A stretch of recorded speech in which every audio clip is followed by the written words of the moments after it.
Listo, buenos días a todos. Buenas tardes, perdón. Vamos a empezar nuestra clase del día de hoy. Espero que estén bien.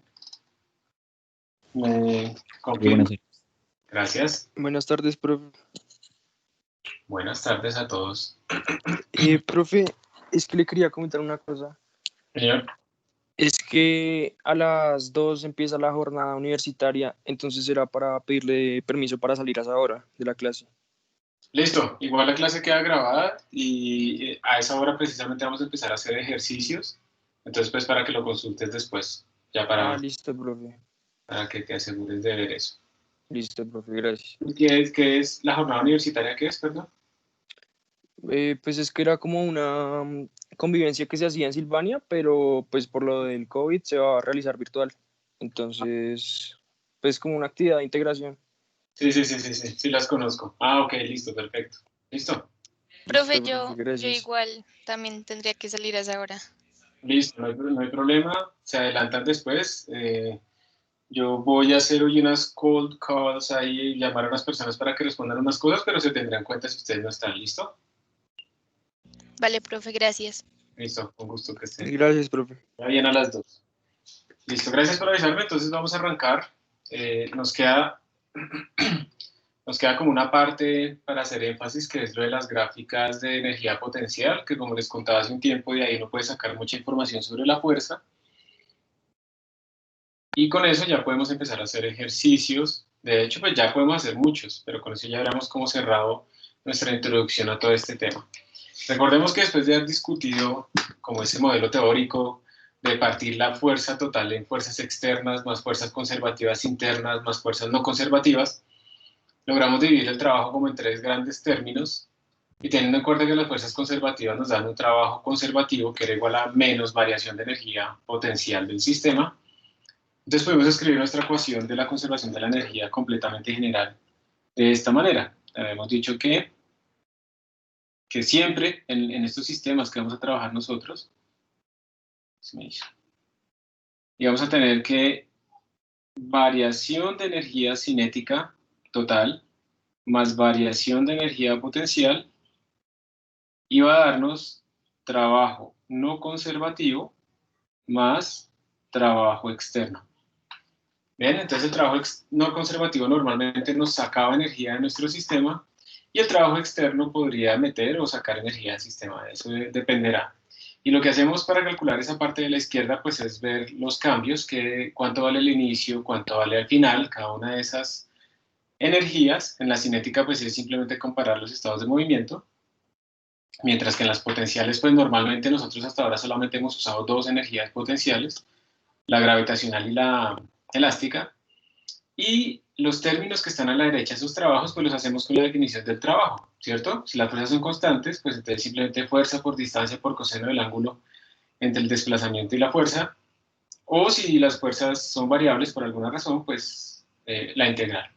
Entonces de esa manera tenemos nuestra gran conservación de la energía, nuestra gran ley de conservación de la energía. No olviden que la gravedad la consideramos una fuerza interna, porque la estamos metiendo dentro de una energía gravitacional. Eso quiere decir que nuestro sistema está compuesto por la Tierra y el cuerpo, no solamente por el cuerpo. Y pues con esto, digamos, hemos empezado a resolver un montón de problemas, ¿sí? Entonces aquí hay otro problema para que calentemos y repasemos. Hay otro problema donde vamos a aplicar esta conservación de la energía. Entonces tenemos 2 bloques que están ahí conectados, como ustedes pueden ver, por una cuerda ideal, o sea, que pesa poco, que no se estira. Entonces que uno puede pensar que la tensión a lo largo de toda la cuerda es la misma. Giran a través de una polea sin fricción, para que no tengamos ahí una disipación, y está conectado a un resorte como con una constante K, como muestra esa figura. La idea es que cuando sueltan esto, digamos que el resorte inicialmente está no estirado, eso es importante, o sea que inicialmente no tenemos energía potencial elástica. Nos dicen que el bloque M2 se descuelga o, bueno, desciende una altura h. Y eso implica, pues, obviamente, que también aquí esto ha recorrido, pues, una distancia h también. Y entonces nos dicen que hay fricción entre el bloque M1 y la superficie de la mesa, y nos preguntan cuánto es el coeficiente de fricción cinética. si las partículas arrancaron en reposo y cuando descendieron, se movieron esa distancia h, volvieron a quedar en reposo. Entonces esa es la pregunta que nos están haciendo acá. Y entonces, pues ya, miremos a ver qué es lo que tenemos aquí. Primera cosa, ¿qué fuerzas tenemos dentro de nuestro sistema? ¿Sí? Para empezar a analizar. ¿Ustedes dirían que en este caso hay fuerzas externas, sin la confusión de pensar que la gravedad es externa, ya sabemos que es interna? En ese sistema de resorte, masa 1, cuerda, masa 2, polea y tierra, ¿hay alguna fuerza externa? No, profe, no hay. No hay, ¿cierto? Y como no hay una fuerza externa, pues entonces inmediatamente podemos afirmar que este término pues no va a ser trabajo, no existe trabajo. ¿Ustedes dirían que tenemos trabajo no conservativo en este sistema?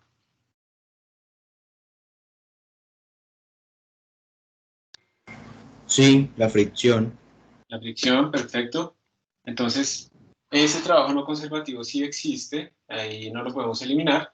Y pues hay variaciones de energía cinética y esas cosas. Bueno, ¿qué energías potenciales consideran ustedes que debemos tener en cuenta aquí? De las que hemos visto, gravitacional y elástica. ¿Solamente una de esas o las dos o qué creen? Las dos, profe, por el resorte y el peso de la gravedad. Perfecto, la masa 2 va a descender, la masa 1 va a estirar el resorte, una distancia h, entonces tenemos que tener en cuenta las dos. Y ya con eso, teniendo en cuenta eso, pues ya podemos empezar a escribir nuestra ley de la conservación de la energía y pues hagámoslo. Entonces esto sería, voy a volverlo a escribir, esto es K final menos K inicial más U final menos U inicial igual a trabajo no conservativo. Perdón. Entonces, como nos dicen que las dos partículas arrancan desde el reposo, pues esta K inicial vale 0. Y esto descendió y por el rozamiento se vuelve a quedar en reposo. Entonces K final también vale 0. Entonces básicamente lo que estamos diciendo es U final menos U inicial es igual al trabajo no conservativo. Donde el trabajo no conservativo pues es el trabajo que hizo la fricción cuando nuestra masa M1 recorre esta distancia.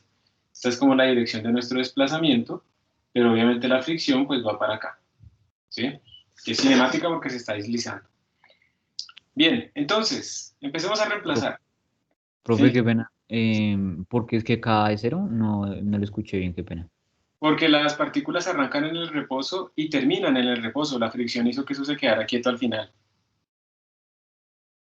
Ah, ok, entiendo. Entonces la velocidad final y la inicial serían 0. Perfecto. De los dos cuerpos, entonces no hay energía cinética total, ni al inicio ni al final. Listo. Muy bien.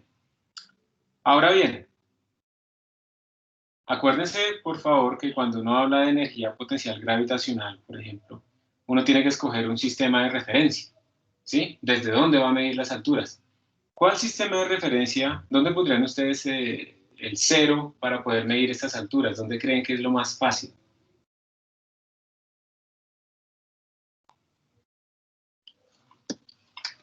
¿En la polea? En la polea es uno, o sea, se puede en cualquier lado. Yo les voy a proponer a ustedes tres y ustedes me dicen cuál de esos tres les gusta más. Uno va a ser, vamos a hacerlo RGB, Red, Green, Blue. Entonces, uno va a ser este, que desde ahí midamos alturas. Vamos a hacer otro que podría ser, por ejemplo, donde arranca esta, y otro donde termina esta. Obviamente son infinitos, pero entonces puede ser cualquiera de ellos. Les voy a mostrar aquí una página web. Estos son sus nombres, los nombres de los estudiantes de este curso, y pues uno puede pedirle un número aleatorio ¿a qué? Aquí a Google para que entre esos dos números me dé un número aleatorio y pedirle que a esta persona que salga, pues que me ayude a responder esta pregunta. Eso es una cold call que vamos a hacer, vamos a probar. Entonces salió el número 17. Vamos a ver quién me ayuda a responder esto. El número 17 es María Fernanda Orjuela. María Fernanda, ¿estás por ahí? Sí, profe. Excelente. Y también gracias por tu valentía, porque muchas veces cuando uno hace esto, entonces casualmente se daña el micrófono o se desconecta el internet y todo eso. Entonces, muy bien. María Fernanda, siéntete completamente libre, o sea, yo estoy aquí no evaluando, sino preguntando, tratando de indagar cómo piensas tú. ¿Cuál de esos tres sistemas, bueno, orígenes de nuestro sistema de referencia escogerías tú para medir la altura para la energía potencial gravitacional? ¿Cuál usarías tú y por qué? ¿Por qué se te ocurre usar ese? Profe, ¿me puedes repetir, por favor? Sí, acuérdate que cuando nosotros decimos que la energía potencial gravitacional es mg por una altura, pues esta altura, esa y, se tiene que medir respecto a algo. Entonces yo te estoy preguntando, de esas tres líneas, la roja, la verde y la azul, ¿cuál escogerías tú para medir esa altura? Todas son válidas, pero ¿cuál crees que es la más fácil y por qué? ¿Cuál usarías tú y por qué?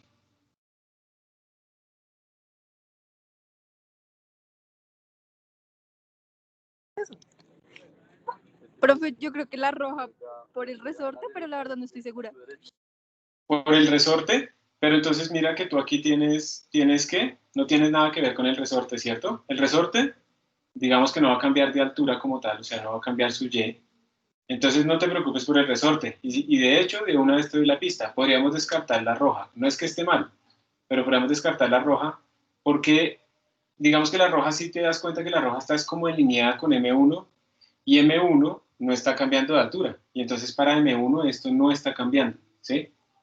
Entonces ahí para que tú sepas cuál sería el mejor cero, tú piensas es a cuál de estos cuerpos le está cambiando la altura. Entonces claramente es M2, ¿sí o no? Y entonces ahí viene la pregunta. Si tú ya te diste cuenta que es M2, porque ese es el que está cambiando de altura, ¿cuál de esos dos escogerías? ¿La verde o la azul?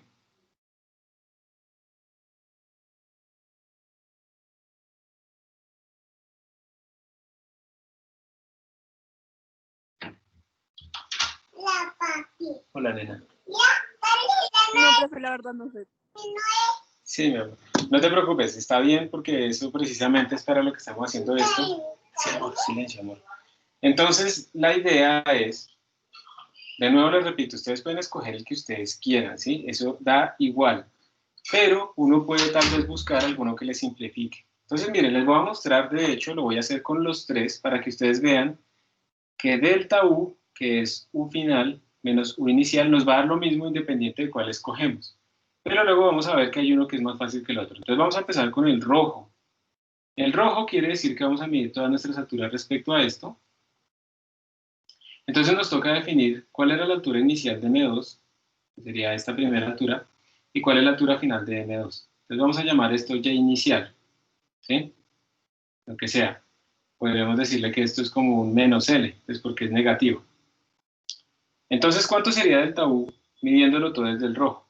Delta U sería el U final, o sea, esta altura final, que ya esa coordenada sería menos L menos H. Esa es toda esta altura. Menos L, que es este pedacito, menos H, que es este pedacito chiquito. Ese es el U final. Y le resto el U inicial. El U inicial es menos L, entonces sería menos L. Entonces, con el rojo, esta cosa me daría menos L menos H más L, o sea, me daría menos H. O sea que el cambio respecto al rojo es menos H. Respecto al eje rojo, respecto a este eje que tenemos acá. Ahora hagámoslo con el verde. Delta U con el verde. U final menos U inicial. El U final, respecto a este verde, sería solamente pues esta altura. Como está por debajo, pues estamos suponiendo que positivos hacia arriba, negativos hacia abajo. Esa altura final sería menos H. Y la altura inicial, como él arranca ahí, sería 0. Entonces esto nos daría menos H, que es exactamente lo mismo que tenemos allá. Y si lo hacemos con el azul, delta U con el azul es este, ¿no? Es el U final del azul, como la partícula que va aquí abajo, el U final es 0. Y el U inicial de nuestra partícula, pues es H. Entonces es menos H, porque la partícula está aquí arriba y estamos midiendo respecto a esta línea. Entonces, ¿esto cuánto me dio? Menos H. Entonces, como ustedes pueden ver, nos dio menos h independiente de cuál era nuestra... Bueno, perdón, yo me estoy ignorando aquí. Todo esto hay que multiplicarlo por mg, ¿no? Para que sea una energía, ¿no? mg, mgh. Pero lo que quiero que vean es que el cambio de altura en todos los casos nos dio menos h. ¿Cuál les pareció a ustedes más fácil, el rojo, el verde o el azul? El verde. El verde, ¿cierto? ¿A alguien le pareció más fácil el rojo?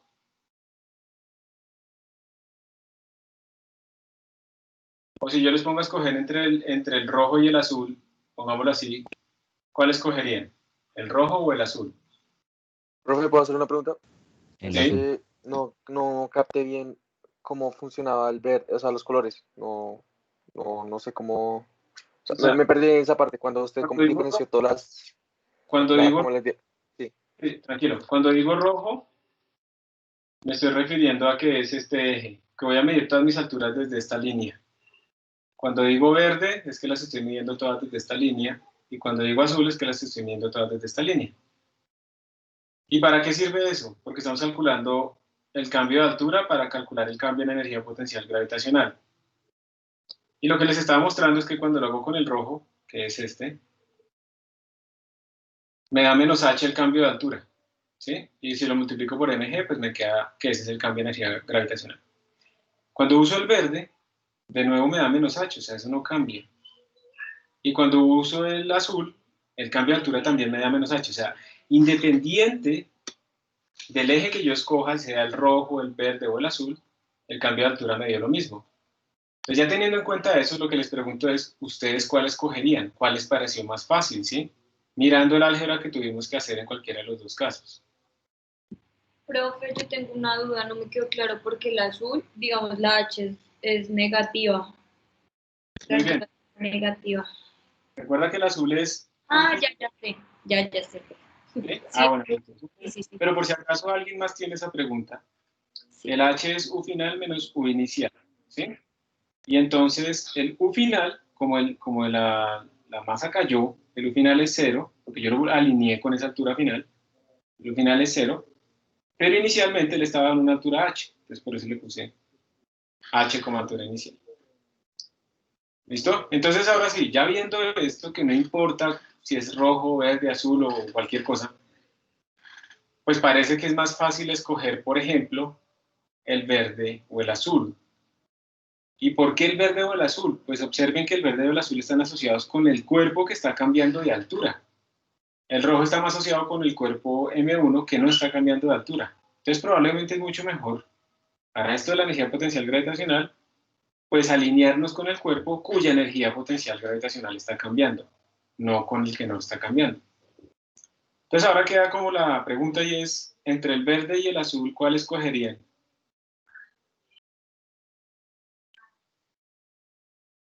El verde no, porque es el que está cambiando específicamente. Sí, yo escogería cualquiera de los dos. El verde digamos, a veces les queda más fácil porque se alinea con la posición inicial. Entonces es más sencillo pensar cómo cambió respecto a esta posición, ¿sí? Pero el azul también está bien. Entonces a lo que voy yo es, por favor, tengan mucho en cuenta esto. Cuando ustedes vayan a hacer esos cálculos de la energía potencial gravitacional, tienen que escoger un eje de referencia.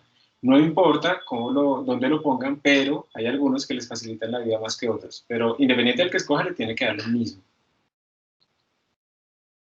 Trato de dar estos detalles extras por si acaso los encuentran útiles, porque no sé si realmente, bueno, tuvieran o no confusión ahí, pero espero que si tenían confusión eso haya quedado claro. Entonces, vamos ahora sí a escribir nuestra ecuación de la energía, de nuestra conservación de la energía, que era esta, ¿no? Ya hemos dicho que U final menos U inicial era igual a no sé qué. Entonces, independiente de los ejes, al final el cambio de energía cinética, de energía potencial, nos dio menos M por G por H. ¿Sí? Eso fue lo que nos dio este lado izquierdo, independiente de los ejes. Tan. Cualquiera nos dio igual. Y eso va a ser igual al trabajo no conservativo. En todo esto, ¿dónde está el trabajo no conservativo? ¿Dónde está eso? ¿Está en la partícula M2 o en la partícula M1? ¿Dónde está el trabajo no conservativo? Pero espérense, antes de seguir, yo cometí un errorcito. Este es el cambio en energía potencial gravitacional. ¿Me falta alguna otra energía por considerar? La elástica. La del resorte. Normal. Sorte. La del resorte. Ujú. Me falta la energía del resorte. Esa no la he considerado, es la otra energía potencial. Recordemos que tenemos básicamente dos energías potenciales. Las gravitacionales, por ahora, ¿no? En este curso.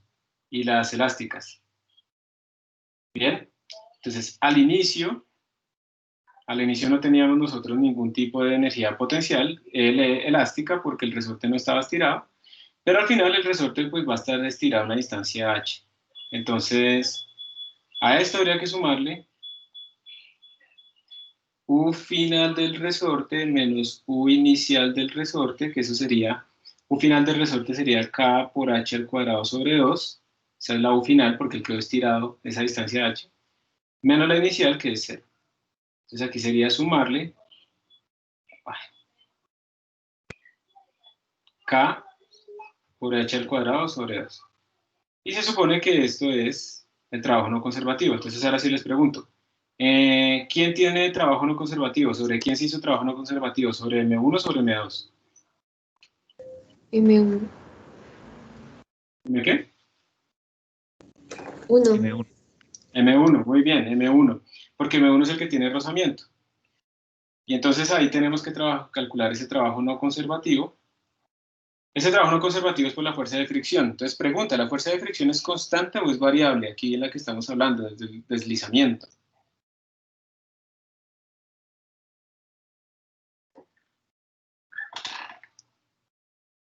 O sea, ¿hay que usar la integral o no hay que usar la integral? No hay que usarla. Ah. ¿No? ¿Y por qué crees? Recuerda, no es evaluación, es simplemente por saber qué piensas. ¿Por qué crees que no hay que usarla?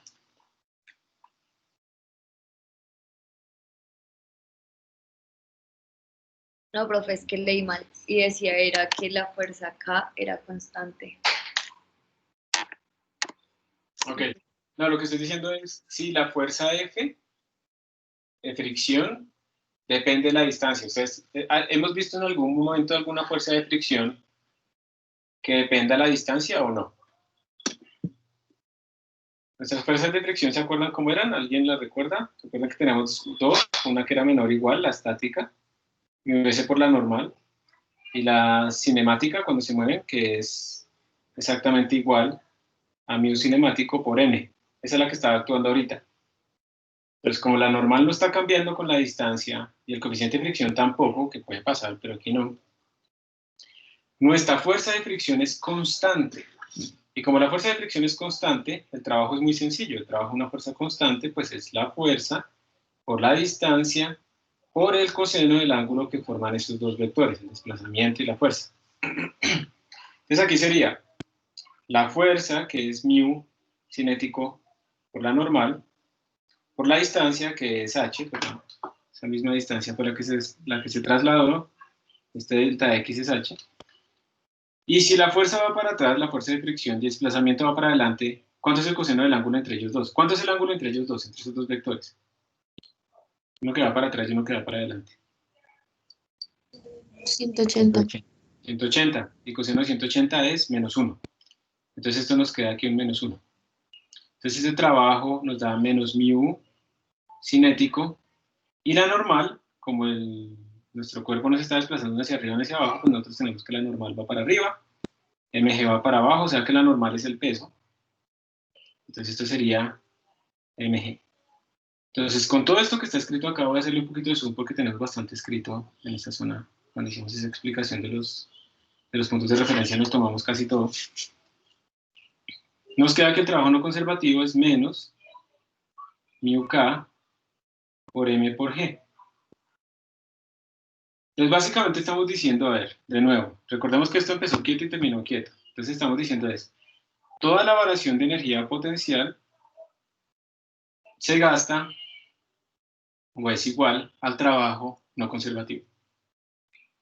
Porque no había fuerzas externas y no había cambio en energía cinética. Y bueno, de aquí ya podemos responder nuestro problema que nos preguntaban, mu k, ¿no? ¿Cuánto vale mu k? Ya lo podemos despejar voy a pasar este menos aquí al otro lado, multiplicando al otro lado, y voy a pasar a dividir mg.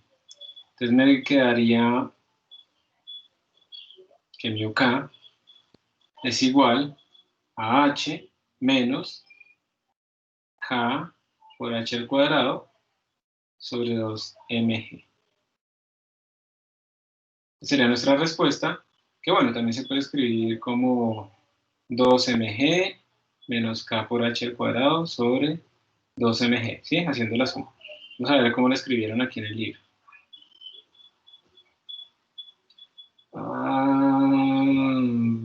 Sí, yo cometí un errorcito acá. Esto es con 2m2 y esto es con m1. ¿Sí? No, estoy confundiendo las masas, entonces esto no se me simplifica de esta manera. Normal, teníamos ahí la respuesta para comparar. A ver si no se muere con esta borrada. Ya en cierto tiempo espero poder renovar mi dispositivo para que sea más capaz de soportar la física. Ya, miren, ni siquiera borro. Entonces voy a ponerle aquí un rojo porque este no está bien. Entonces tenemos que dividir todo por menos m1 mg. Eso es simplemente lo que hacemos. Y bueno, cuando se haga eso, ¿para qué me pongo a hacerlo ahí? Nos va a dar la respuesta que tenemos aquí abajo. Esta es la respuesta que vamos a obtener. Y listo. Esa sería nuestra solución al problema. Es un problema, a ver, hagamos un repaso. Es un problema realmente sencillo porque ustedes simplemente escriben la ecuación general de la conservación de la energía, quitan el trabajo externo porque eso no va a existir. Se dan cuenta que tampoco hay variación de energía cinética porque arranca en reposo y termina en reposo el sistema. Y eso implica que la variación de energía potencial pues, es igual al trabajo no conservativo. Calculamos nuestra variación de energía potencial, que tiene dos contribuciones. Una, por el cambio de altura de esta masa, eso es una contribución gravitacional. Y otra contribución es por el estiramiento de este resorte. Es una contribución elástica.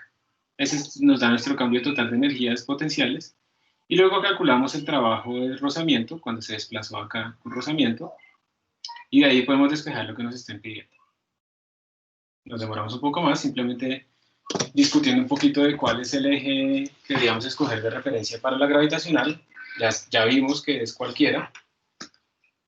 Y ustedes entonces tienen que tratar de escoger el que les quede más sencillo. Profe, Señor. ¿y de dónde sale? O sea, yo sé que el KH a la 2 sobre 2 sale el resorte, pero ¿por qué le va a la 2? O sea, la distancia recorrida y la divide entre 2. Recuerda que la fuerza en un resorte es menos K por X, donde X es la distancia que lo hemos estirado o comprimido. Y Sí. como es una fuerza que depende de la distancia, entonces tú calculas el trabajo como una integral. Ah, ya entendí, sí. Claro, y la constante es constante, entonces sale ahí la integral. Exacto. Entonces ahí te queda un K por X al cuadrado sobre 2. Gracias, profe. Con gusto. ¿Alguna otra pregunta?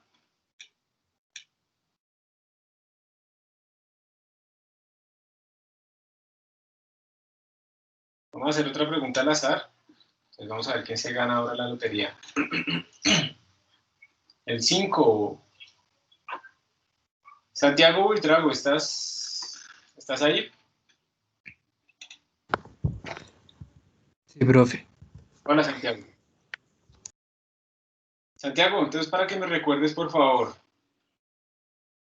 si tuvieras que escoger entre el eje rojo, verde o azul para medir los cambios de tu energía potencial gravitacional, ¿cuál escogerías y por qué? El verde, entre el verde y el azul prácticamente es lo mismo, entonces son igual de simples a comparación del rojo. Entonces, uno de esos dos. ¿Y tú cuál escogerías si estuvieras en un examen de esos dos? Yo escogería el verde. ¿El verde? ¿Por qué te gusta el verde? Digamos, para ponerla, es como cuestión de signos, se me hace que me quedaría más fácil como poner el menos H, no me confundiría tanto. Ok, perfecto. Listo. Eso está bien y así está bien pensado. Entonces, sigamos. Ahora sí, gracias, Santiago. Sigamos ahora sí entonces con esta otra parte que es importante y es la interpretación de esas curvas de energía potencial. Que recordemos que esas curvas de energía potencial nos dan un montón de información sobre la fuerza. Recordemos que eso de dónde sale. Nosotros habíamos dicho que el trabajo interno conservativo era igual a la menos variación de la energía potencial interna, ¿sí? Es una energía interna del sistema. Y este trabajo conservativo pues lo podemos escribir como la integral de la fuerza que es conservativa por la distancia. Obviamente aquí estamos hablando todo el tiempo de fuerzas conservativas. Solamente en las fuerzas conservativas les podemos definir energías potenciales asociadas. Entonces, como tenemos esto, que la energía potencial es igual a menos la integral de la fuerza, podemos invertir esta relación utilizando la derivada para decir que la fuerza es menos derivada de la energía potencial. ¿Okay? Entonces, si a ustedes les dan la fuerza, ustedes integran y eso les da la energía potencial con un signo menos. Pero si a ustedes les dan la energía potencial, ustedes derivan y eso les da la componente, la dirección de la fuerza, con el signo menos. Y esto es algo muy, muy tradicional de tener. Entonces a ustedes les dan la gráfica de la energía potencial y ustedes deben interpretarla, ¿sí? Para dónde iría la fuerza, todo este tipo de cosas. Entonces, teniendo en cuenta esta curva que tenemos aquí, energía potencial, uno aquí, con esto, con ver esto, uno ya sabe que esa partícula está atrapada. Esto es una parábola, o sea que esto es como la energía potencial de un resorte. Y uno sabe que entonces la partícula va a estar atrapada. Y entonces vamos a empezar a interpretar esto por pedazos. Primero, tratemos de interpretar respecto a este diagrama que nos dieron la información que está ahí. Primero nos están diciendo que esta línea de acá es la energía total, la energía mecánica. ¿Sí? Esto es igual a K más U. Esa es la energía inicial de nuestro resorte. Entonces traten de pensar en las siguientes situaciones. Imagínense que la condición inicial que a ustedes les dan es que digamos que el resorte está estirado, esta es su posición de equilibrio, y el resorte está estirado, está pegado a una masa, y está estirado a una distancia inicial. Entonces, supongamos que aquí la condición es que el resorte está estirado así, una distancia, y esta velocidad inicial es 0. ¿Ustedes en dónde ubicarían entonces ese punto en este diagrama de energía? O sea, ¿cuánto vale la energía potencial en este caso? ¿Cuánto vale la energía cinética? Entonces la idea es que ustedes me digan si estaría por acá, o estaría aquí en la esquina, o estaría aquí abajo, o en dónde estaría esta condición inicial en esa gráfica. ¿Qué creen? Piénsenlo un momento. Esto toca pensarlo. Al final se va a hacer muy evidente, pero inicialmente hay que pensarlo. Recuerden que nosotros tenemos esto, ¿no? Que la energía total, tanto inicial o como en cualquier momento, siempre es K más U. Y recuerden que este problema es, vamos a arrancar aquí, está completamente estirado el resorte, pero está quieto. ¿Dónde estará ese punto?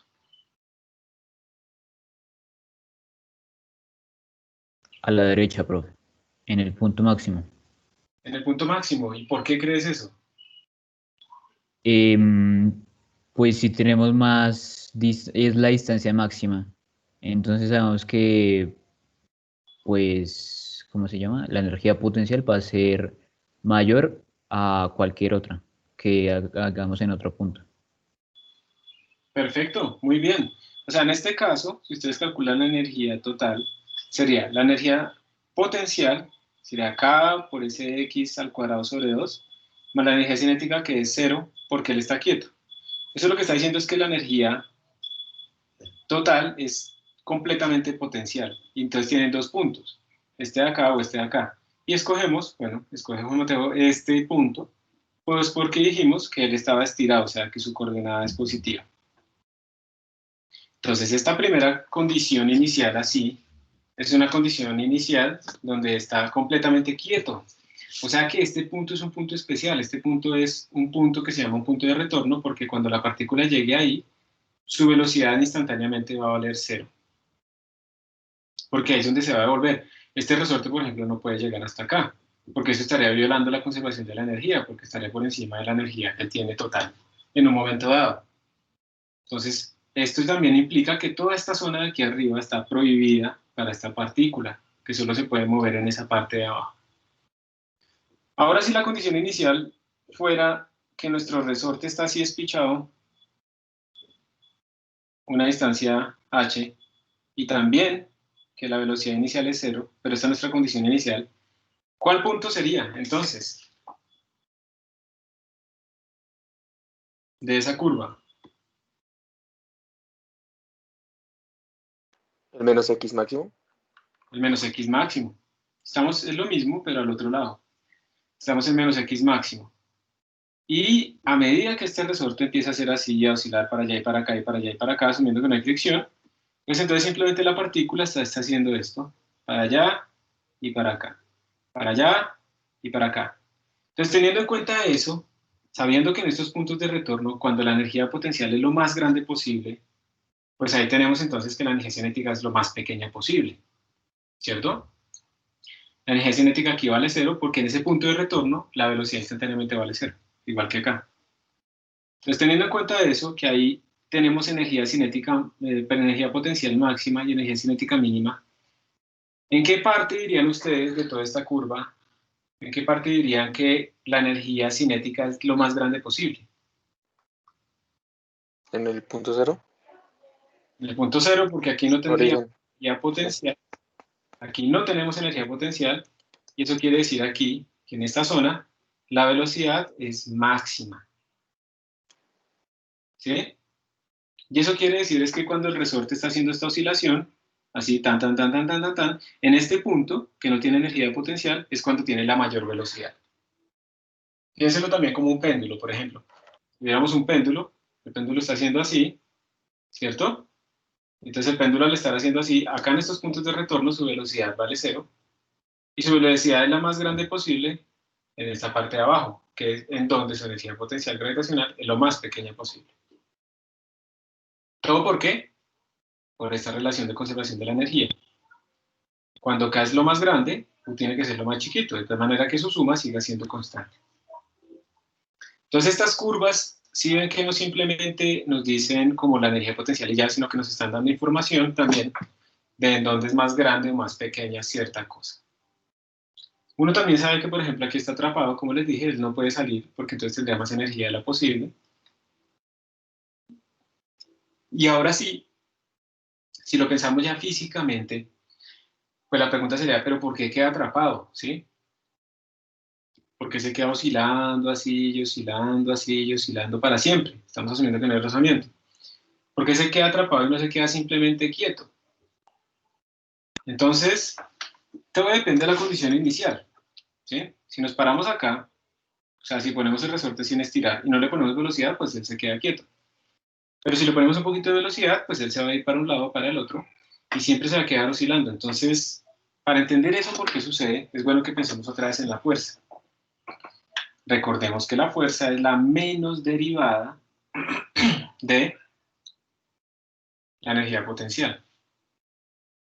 Entonces pregunta, ¿qué signo tiene nuestra función aquí a la derecha? Esta función, perdón, no la función, la derivada. ¿Esa función es creciente o decreciente? ¿Qué signo tendrá la derivada aquí a la derecha? De u de x, ¿qué signo tiene aquí a la derecha? ¿Positivo? Positivo porque es una función creciente. Entonces, este pedacito es positivo, y más por menos, ¿qué da?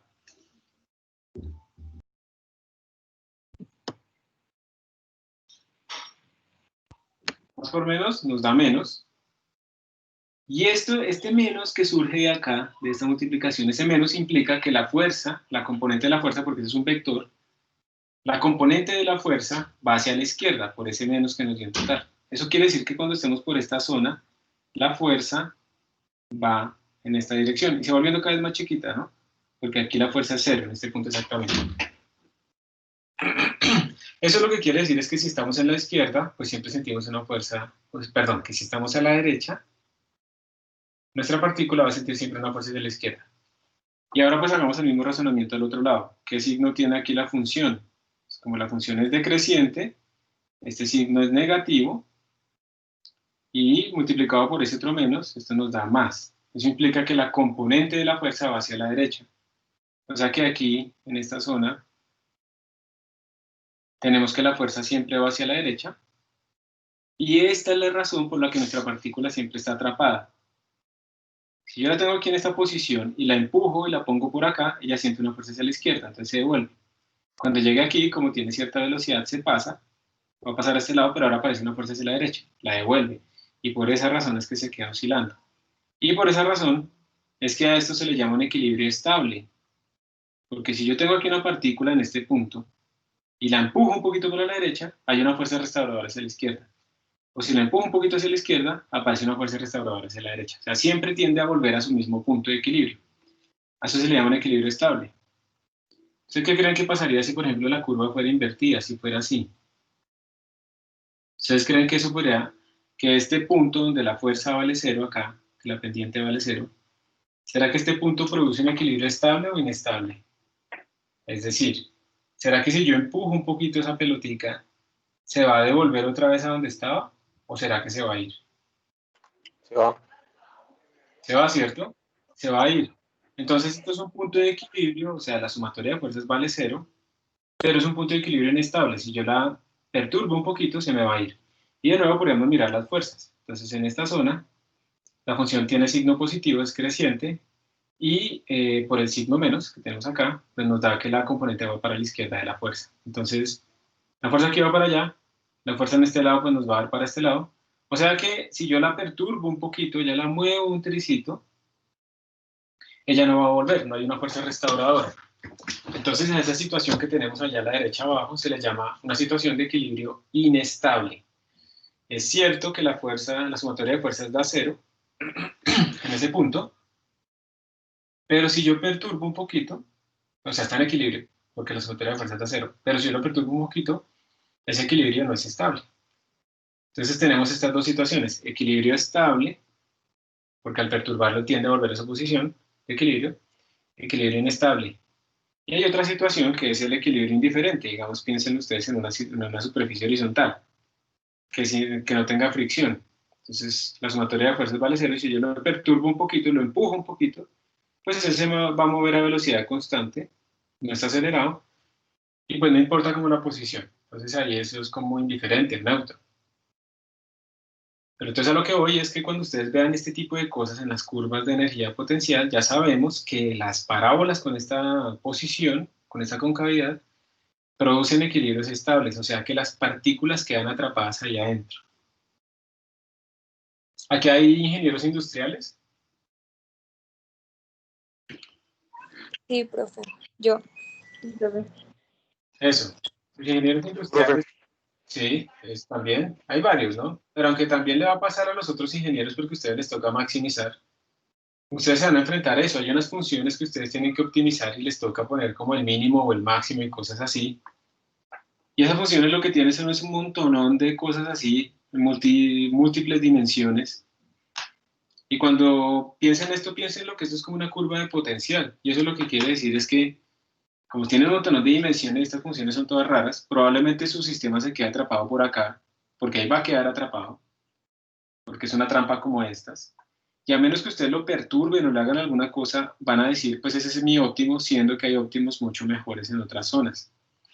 Y por eso es que, digamos, en ingeniería industrial a veces utilizan los métodos de Monte Carlo y cosas así para pegarle patadones, digámoslo de esa forma, a las partículas o al sistema como tal, para que pegue saltos y encuentre óptimos más cercanos a los globales, o si no se van a quedar atrapados en esto.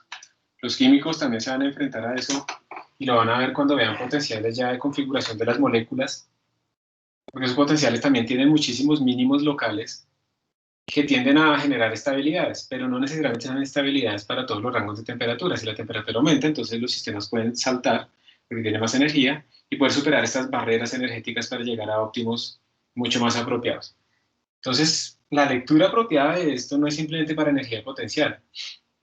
Eso va, digamos, en el fondo también a este tipo de cosas de optimización. Porque recuerden, simplemente si tenemos esta concavidad, lo que estamos diciendo es que eso genera posiciones de equilibrio que son estables. Y hay que ver si es donde queremos quedarnos o no. Bueno, ahí me salió un poquito para contarles estas interpretaciones también van por allá.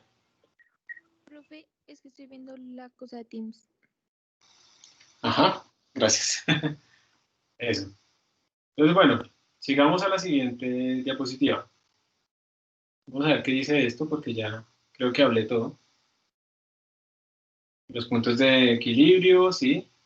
Los puntos de inversión o de reversa de movimiento. Entonces, recordemos, ahí el punto de X igual a 0 es un punto de equilibrio porque la curva, la pendiente de esta curva da 0, o sea que la fuerza da 0 ahí. Mientras que estos puntos extremos nos están dando nosotros los puntos de retorno, donde llega la partícula y se devuelve. Entonces, por ejemplo, acá, si ustedes ven esta curva de energía potencial, que la pintan positiva, si ustedes ven esta curva de energía potencial, ustedes, ¿cuántos puntos de equilibrio estable dirían que hay ahí?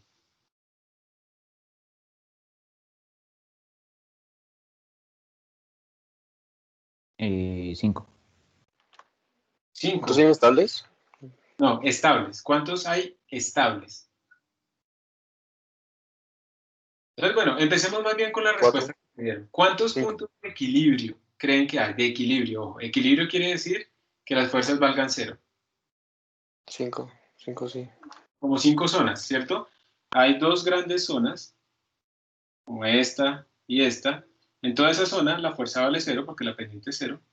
Y tendríamos estas otras 3 que serían también puntos donde la fuerza vale 0. Muy bien. De esas 5 zonas, reduzcámonos a los puntos. ¿Cuántos puntos de equilibrio neutro hay? ¿O cuántas zonas de equilibrio neutro hay?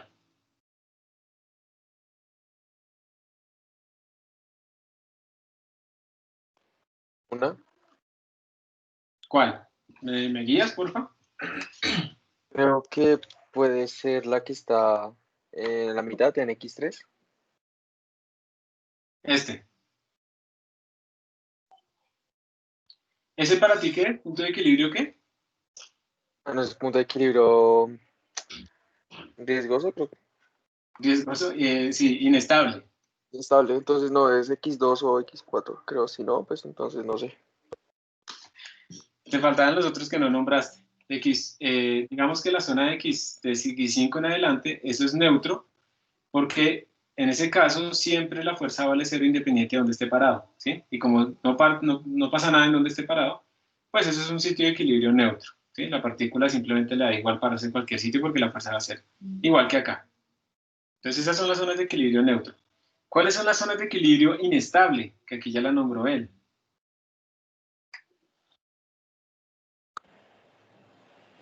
X3. X3 sería una zona de equilibrio inestable. Perfecto. ¿Y cómo sabemos que es una zona de equilibrio inestable? Porque si yo me paro acá y hago una pequeña perturbación para la derecha o para la izquierda, simplemente me voy, me caigo, yo no me devuelvo. Entonces, ahí la fuerza vale 0, es un punto de equilibrio, pero es un punto de equilibrio inestable. ¿Y cuáles serán las zonas de equilibrio estable? Sería X2 y X4, ¿no? Perfecto, X2 y X4, esas son de equilibrio estable, ¿sí? ¿Y por qué sabemos que es de equilibrio estable? Otra vez, recordemos, piénsenlo como si fuera una pelotica, ¿sí? Entonces, si ustedes le pegan a la pelotica sube y baja, y sube y baja, y sube y baja. Ahora, hay que tener mucho cuidado con ese patadón que le pegamos a la pelotica, porque si yo le pego un patadón pequeñito, pues ya se queda aquí haciendo así. Pero si le pego un patadón muy duro, o sea, le doy mucha energía, entonces mi partícula básicamente puede subir e írseme. O si le pego hacia el otro lado, puede subir, y cuando pase este punto, pues entonces va a caer en el otro punto de equilibrio estable. Esto puede suceder muchas veces cuando uno tiene, yo sabía que se llamaría en el comentario, cuando uno tiene, por ejemplo, sistemas moleculares. En esos sistemas moleculares suele suceder que hay varios mínimos y dependiendo de la interacción con el entorno, la temperatura, por ejemplo, nuestras moléculas pueden llegar a encontrar otros puntos de equilibrio que las lleven a ser más estables, ¿sí? Entonces, eso puede suceder. Entonces, muy bien, ahí tenemos esas zonas. Recordemos, cuando está completamente horizontal, en una zona larga, es equilibrio neutro o indiferente. Cuando estamos en una zona como esta punta verde que se ve en verde, es un equilibrio inestable, porque aunque la fuerza vale cero, cualquier perturbación a esa fuerza hace que la partícula se vaya de ahí. Y las que están en azul son equilibrios estables, porque perturbaciones pequeñas en una partícula que esté ahí en equilibrio la van a devolver. Y ya sabemos que ese pequeño quiere decir es que mi partícula pues, no va a poder saltar esas barreras energéticas que están ahí. Ahora, díganme ustedes, si yo les digo que la energía total, inicial, de mi sistema, es por ejemplo 2 joules, es energía total inicial, energía mecánica total inicial es 2 joules. Eso quiere decir que yo voy a hacer aquí una línea a lo largo del 2. Vamos a ver si lo pinto mejor. Nunca les hago unas líneas rectas. Entonces aquí a lo largo del número 2, estamos diciendo que esa es nuestra energía potencial, nuestra energía total inicial. ¿Ustedes qué dirían? ¿Será que la partícula con esa energía en algún momento puede llegar a la zona del punto de equilibrio inestable, a la verde? Pues se supondría que no, profe, ¿no? Porque ya pasaría lo de la energía total que sumaría pues los 2 joules, ¿no? Perfecto. Estaríamos por encima de la energía. Entonces, la partícula o está atrapada en esta zona o está atrapada en esta zona. ¿Sí? Con esa energía tiene que estar atrapada en algunas de esas dos zonas. No hay posibilidades. Asumiendo conservación de la energía, ¿no? Si ahora yo les digo a ustedes que la energía de la partícula es de 4 joules, les voy a hacer la línea recta.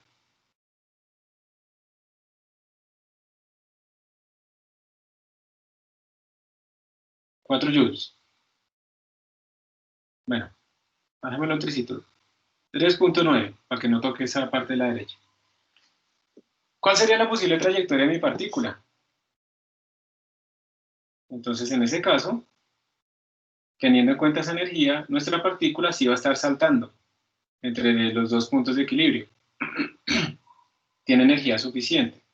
Entonces, la trayectoria de nuestra partícula, la voy a pintar de amarillo, pues nuestra partícula podría estar haciendo todo esto, y llega acá y se devuelve, y hace yun, yun, yun, y llega acá y se devuelve. O sea, los puntos de retorno son estas intersecciones entre la energía total, las líneas rectas que puse, y la energía potencial. Esos son los puntos de retorno donde la energía cinética vale cero. Y dependiendo de la energía, entonces ustedes pueden ver, por ejemplo, que si yo le pongo una energía más grande a mi sistema, si le pongo 5 joules, ¿será que con 5 joules yo logro atrapar a esta partícula? ¿Será que tengo oscilaciones que vaya y vuelva y vaya y vuelva? ¿Ustedes qué dicen? Con 5 joules de energía inicial. No, esa ya se va. Esa se va, Sí, ¿sí? ya se va. Ya se va. Supongamos que arrancó a la izquierda. No tenemos por qué hacerlo así, pero supongamos que arrancó a la izquierda. Entonces nuestra partícula, bueno, eso sí lo voy a pintar de verde o de negro. Nuestra partícula arranca a la izquierda, pues es una suposición, puede arrancar de cualquier lado. A ver, podríamos pensar, sí, arranquemos de ahí, que es más fácil. Entonces la partícula hace esto en su energía, no sé qué, no sé qué, no sé qué. Y cuando llega acá, se va, porque no hay nada que la haga devolverse, ¿sí? No hay barrera energética que la devuelva. Entonces, una partícula, en este caso, que tenga 5 joules de energía, no va a oscilar. Una partícula que tenga menos de 4 joules de energía va a oscilar entre dos puntos de equilibrio. Y una partícula que tenga 2 joules de energía va a oscilar o en esta zona o en esta zona, queda atrapada. Entonces estos diagramas también nos están mostrando a nosotros los límites de energía que puede tener nuestra partícula si queremos que haya oscilación. Entonces si uno está diseñando, por ejemplo, un aparato que va a excitar una molécula para calentarla y uno quiere que la molécula pues finalmente tenga estabilidad y no se desarme, pues yo ya sé que tendría que meter una energía menor a 4 joules. Si yo le meto, estamos hablando análogo, ¿no? Esa energía de joules en moléculas es muy grande. ¿Pero qué? Pero entonces yo sé que no podría excitar esta molécula tanto que le dé una energía de 5 joules porque la desarmo, ¿sí? A menos que eso sea lo que yo quiera.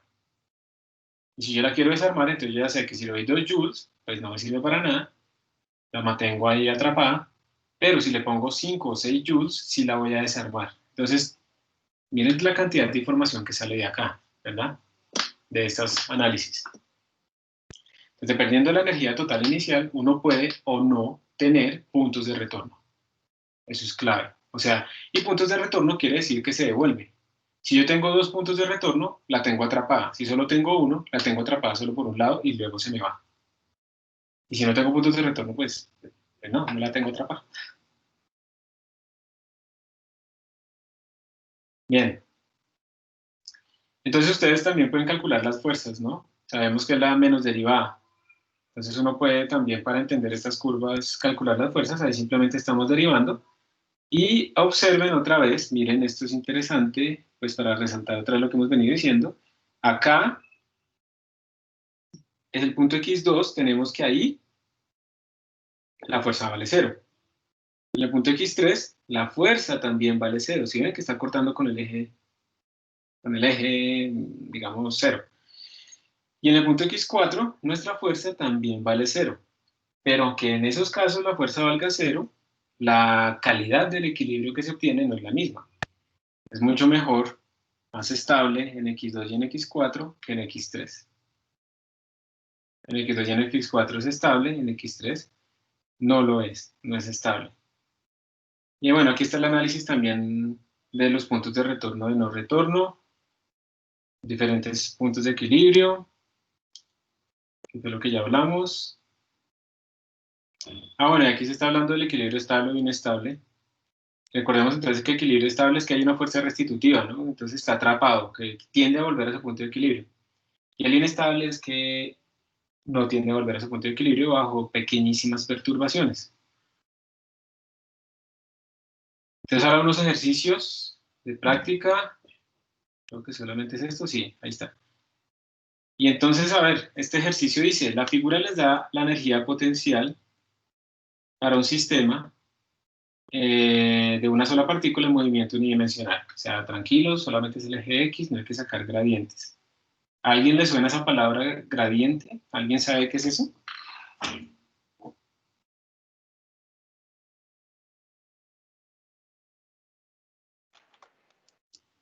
Profe, que se va transformando algo lentamente o va obteniendo algo. Más o menos, Eh, el gradiente, sí, como exacto. eventualmente. Es una transformación, el gradiente, digamos, matemáticamente es una derivada en varias dimensiones. Pero esto ustedes se van a divertir con eso en cálculo vectorial, entonces todavía tranquilos. Entonces estamos en una dimensión, simplemente hay que derivar normal, no hay problema. Les dan varias regiones y les dice, la parte A, les dice, por favor organice cada una de esas regiones, A, B, B, C y C, D, de acuerdo a la magnitud de la fuerza sobre la partícula, ¿sí? La magnitud como, sí, la magnitud de la fuerza, porque son curvas, son rectas, son pendientes constantes. Entonces, ojo, les están pidiendo que organicen las regiones A, B, B, C y C, D de acuerdo a la magnitud de la fuerza en cada una de las zonas, empezando por el más grande. No olviden que de estas figuras, fuerza es igual a menos derivada de U respecto a X, y como les están, esto sería la componente en el eje X de la fuerza, y como le están pidiendo la magnitud, entonces, norma de esto es igual a norma de U de X. ¿Sí? Quitamos el menos y le tenemos que poner valor positivo a todo. Entonces tienen que calcular eso. Entonces esta va a ser una worm call. Voy a decirle a quién le voy a preguntar para que la resuelva, pero van a tener unos minutos para que la piense. Entonces vamos a ver qué número sale. Sale el número 2. Y ese número 2 es Luis Ernesto Bejarano. No, mentiras, perdón. Yo estoy sacando esto desde dónde a dónde. De 2 a 25, es la fila 2. Juan Camilo Barrera, ¿está ahí? Sí, profe, estoy aquí. Listo, Juan Camilo. Entonces piénsalo y me dices, pero tienes tiempo, no tienes que responder ya. Y me dices cómo organizarías eso. ¿Qué región va primero, qué región va segundo y qué región va tercero? De acuerdo a la magnitud de la fuerza.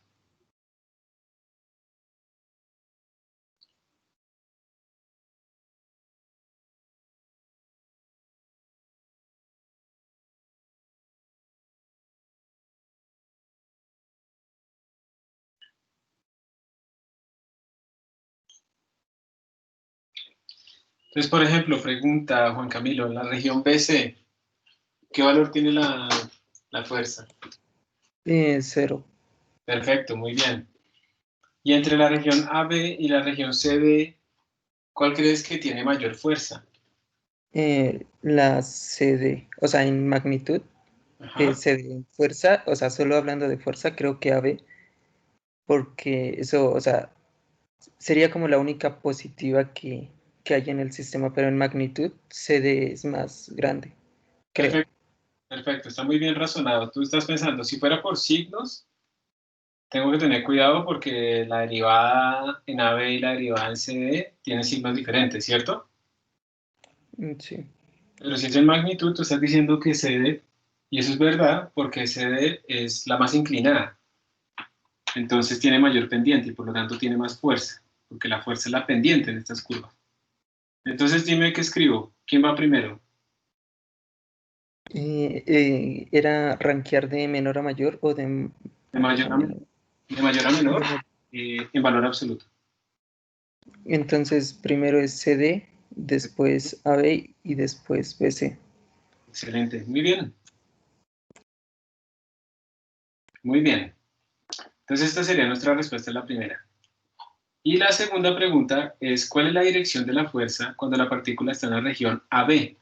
Juan Camilo, ¿cuál es la dirección de la fuerza cuando la partícula está en la región AB?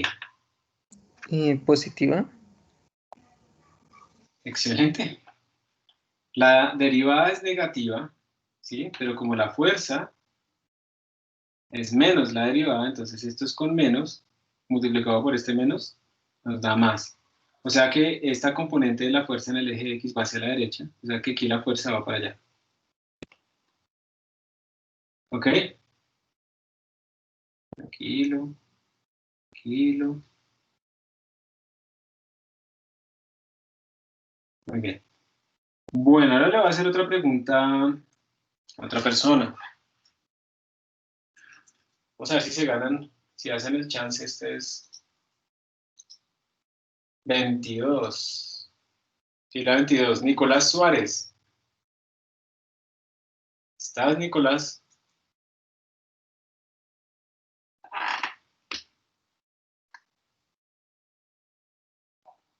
Bueno, él no está, pero él tampoco había avisado, entonces aquí lo voy a anotar. Vamos a ver otra persona. Ah, el 20. Fila 20. Rocío Alejandra Rodríguez, ¿está?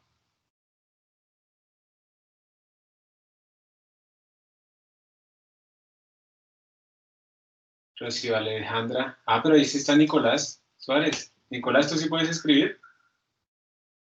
Al menos.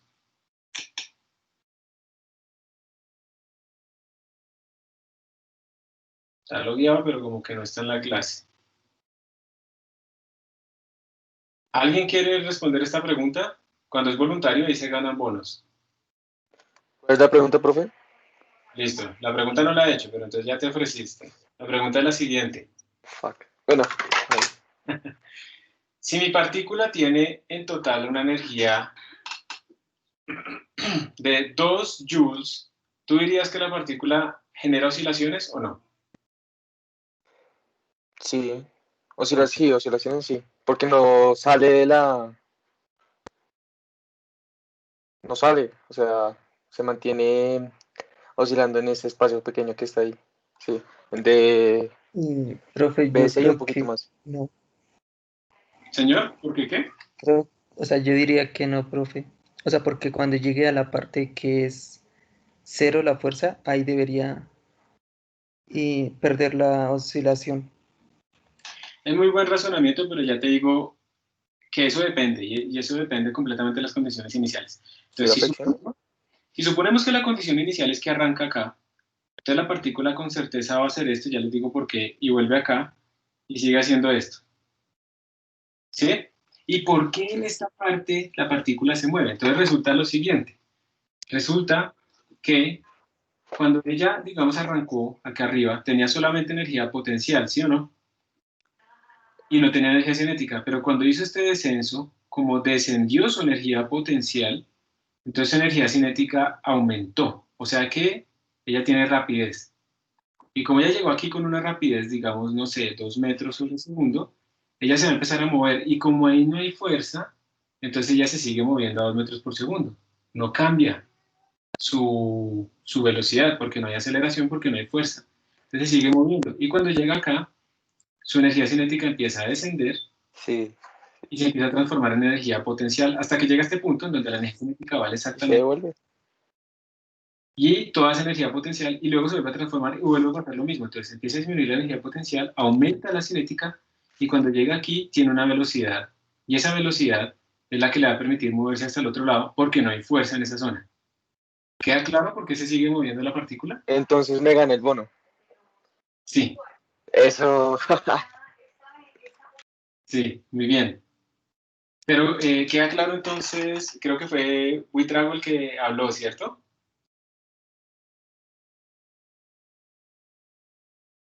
No estoy seguro, pero la persona que preguntó, que, bueno, que indicó que se podía quedar quieta porque no había fuerza, queda claro que sí se mueve, ¿cierto? Sí, profe. Muy buena observación, felicitaciones.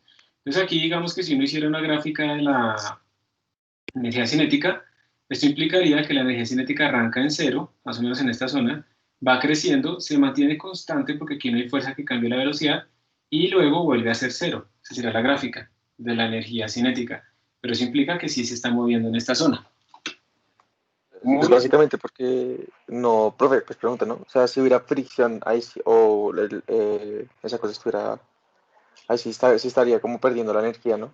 claro, si hubiera fricción perderíamos energía y pues digamos que no nos serviría solamente quedarnos con esta visión de la energía potencial porque tenemos también energías fuerzas no conservativas. Entonces, cuando a nosotros nos habla solamente de las energías potenciales, se supone que estamos hablando solamente de fuerzas conservativas. ¿Listo? Pero si nos dijeran que hay fricción por ahí, entonces tendríamos que tener en cuenta esa observación y sabríamos que aunque la gráfica de la energía potencial es esta, pues la partícula va a perder energía y en algún momento se va a quedar quieta. ¿Sí? Eso sí es lo que va a pasar. Excelente. ¿Alguien tiene alguna pregunta ahí antes de seguir?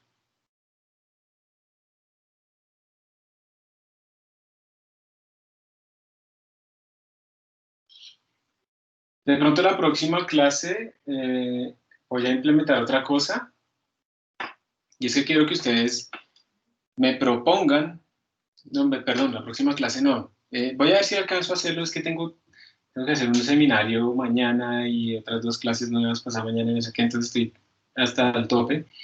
Pero de pronto les voy a pedir a ustedes es que ustedes diseñen una pregunta para el quiz. Y las 3 mejores preguntas que salgan las voy a implementar y se gana también un bono para ese quiz. Entonces yo después les mando la información.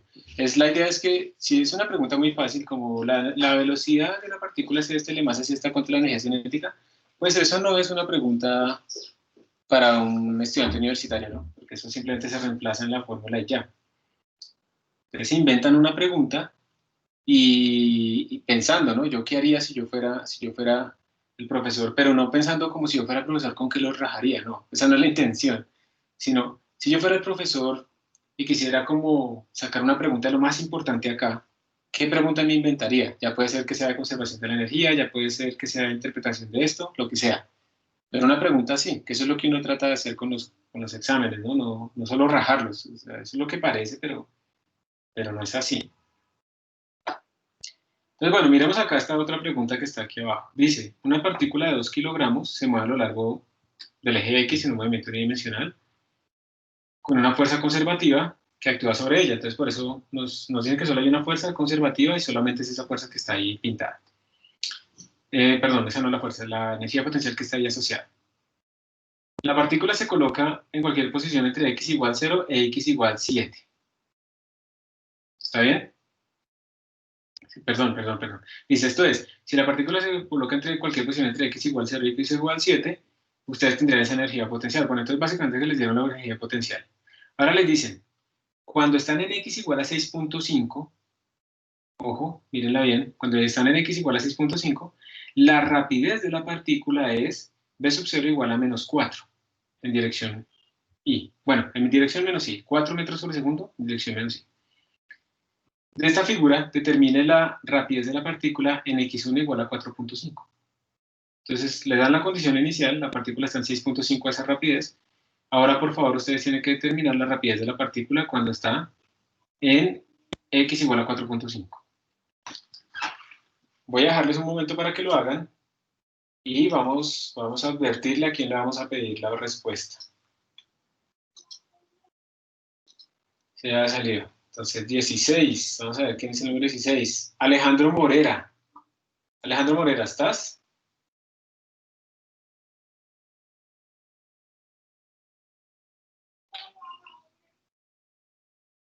Alejandro Morera. No está. No, esta no es. Espere, anoto aquí afuera. Vamos a mirar a otra persona.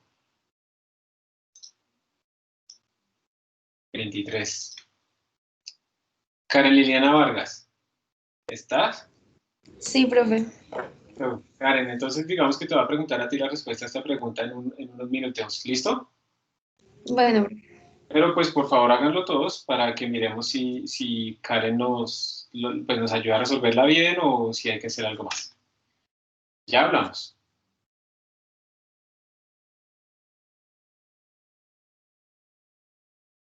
Profe, qué pena, podría dejar de leer eso. Ya no.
Listo. Entonces, Karen Liliana. Profe, no he terminado. No entendió bien y pues ahí fue. Tranquila, cuéntame cómo estás tratando de hacerlo. No, Pues, no, valor. pues el problema dice que la línea roja es la energía potencial de la partícula. Entonces, pues en el punto que nos piden, la energía potencial es 7. Muy bien. Y tomé pues la fórmula de energía potencial y estaba reemplazando para hallar. O sea, ahí fue cuando me perdí. Tenemos la masa, pues la gravedad, pues es la gravedad. Y la altura, pues creo que no la tenemos, pero la altura sería 7, ¿no, profe? Pues porque es la altura de 0 a 7 que hay en la gráfica, pero pues ahí me perdí y no pude hacer más. Ya entendí, no te preocupes, sí, ya entendí la confusión. La cosa es, esta gráfica es energía, o sea, ese 7 son 7 joules. Y mira que a nosotros no nos están diciendo que hay energía potencial gravitacional y ni tampoco elástica, por ejemplo, sino que nos dijeron hay una energía potencial que tiene esa forma. Y cierto que si uno mira esa forma, uno no puede decir, no, eso es como gravitacional o elástica, porque no tiene como esas formas normales que hemos visto, ¿cierto?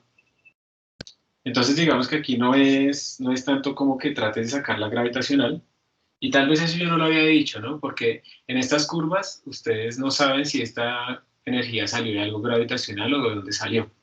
Entonces ahí no necesitas, o sea, no conoces alturas. Entonces la pista, ¿cuál es? ¿Alguien nos puede dar una pista de cómo hacer esto?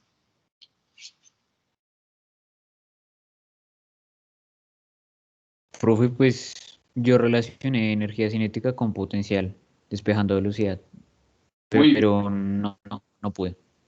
tampoco, pero por No. ahí es el camino. Entonces, lo que tenemos es que la energía mecánica siempre va a ser la suma de K más U, y esa va a ser constante. Entonces, miren lo que nos están diciendo, algo que no se está explícito en el enunciado, pero que aquí nos lo están dando en la gráfica, y es que la energía mecánica siempre vale 16 joules. Ah, ¿Listo? esa era lo que me faltaba, profe.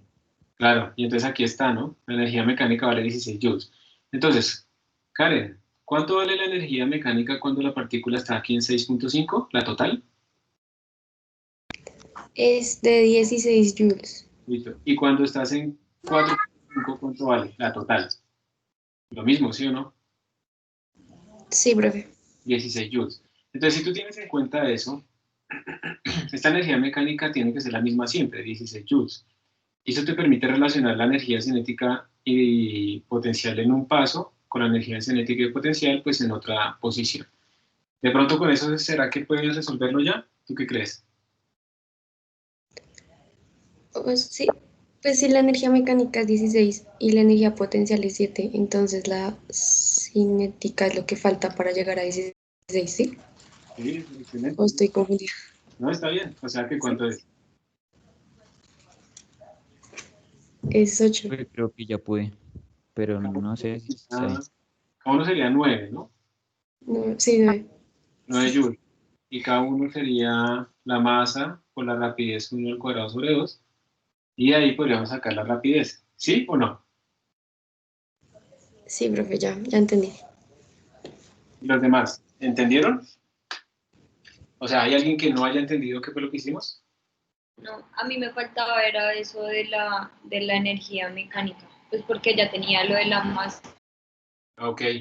Entonces, tal vez como no lo decía el enunciado, no lo habíamos visto, pero ahí estaba. Entonces, ¿queda claro? ¿Alguien tiene alguna duda de la conservación que estamos aplicando acá?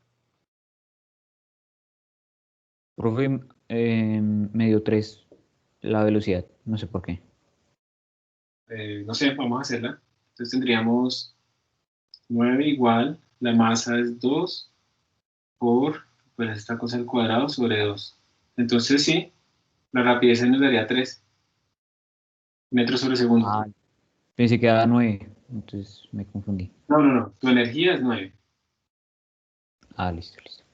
que es, como decía Karen, lo que falta aquí para completar la energía total. Entonces lo que hicimos fue aplicar la conservación de la energía. Y Karen, sigo molestando. ¿Cuál sería el único punto? O sea, hay puntos de retorno. Bueno, hay uno. ¿Cuál es el punto de retorno de la partícula? ¿Dónde crees que está? El punto de retorno sería 4. ¿Este? Pero mira la energía que tiene total, que es grandísima. Entonces, él va a pasar por ahí derecho, por el 4, por x igual a 4. Entonces, recuerda que el punto de retorno es cuando la energía cinética vale 0, que implica que la energía potencial es lo más grande posible. Entonces, ¿cuál crees tú? Que es el punto donde la energía potencial es lo más grande posible. La energía potencial. Ah, pues donde no hay, en 6.5, donde no hay. Aquí no hay energía potencial, él vale 0. Espera. ¿Y en dónde se Energía. encuentra? Mm,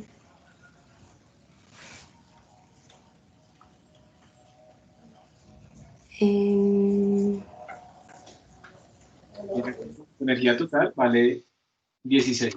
Entonces, ¿cuál es el valor más grande que puede tener tu energía potencial si la total vale 16? 16. 16, ¿sí o no? ¿Y entonces en qué punto sería ese punto donde la energía potencial vale 16? Mm, Aquí, ¿no? sí. Y ese es tu punto de retorno, ¿listo? Ese es el punto de retorno. El punto de retorno es el punto en donde tu energía potencial vale lo máximo posible y eso implica que aquí la rapidez pues es 0, porque eso implica que la energía cinética vale 0 ahí. Ese es nuestro punto de retorno. Y bueno, tú simplemente miras cuál es la intersección entre la energía total y nuestra energía potencial. Ese es nuestro punto de retorno. Y ya. ¿Queda claro, Karen? Sí, profe, ya está más claro. Gracias. También, no, de nada. Para los demás también. ¿Alguien tiene alguna pregunta de esto? ¿Del punto de retorno y esas cosas?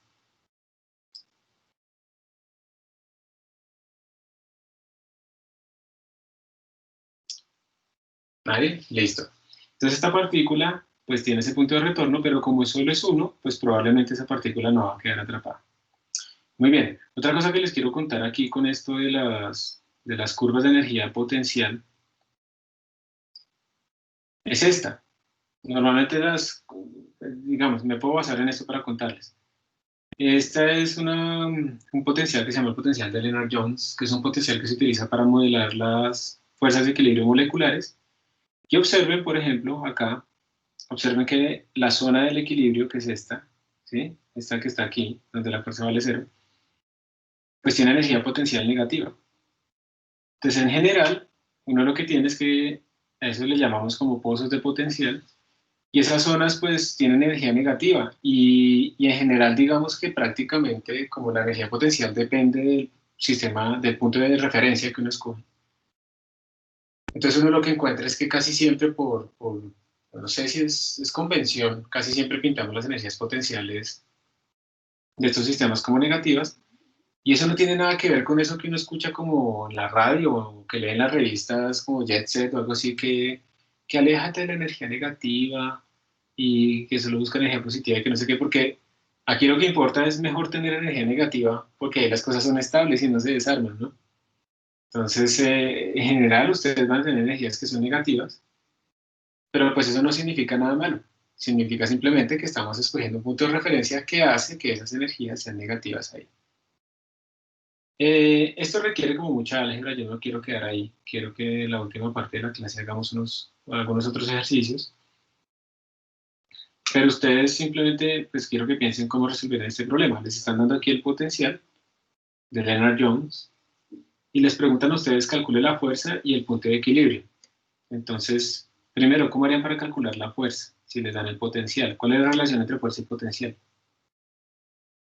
¿Fuerza igual a qué?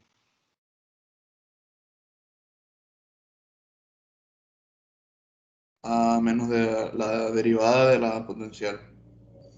Muy bien, menos derivada de la energía potencial. Excelente. Entonces simplemente tendrían que derivar esto respecto a x, ¿sí? Eso les da una derivada interesante, un poquito larga. Y si ustedes después quieren calcular el punto de equilibrio, o sea, cuál es el x en donde está en equilibrio, ¿qué harían después de haber hecho esa derivada para detectar ese x?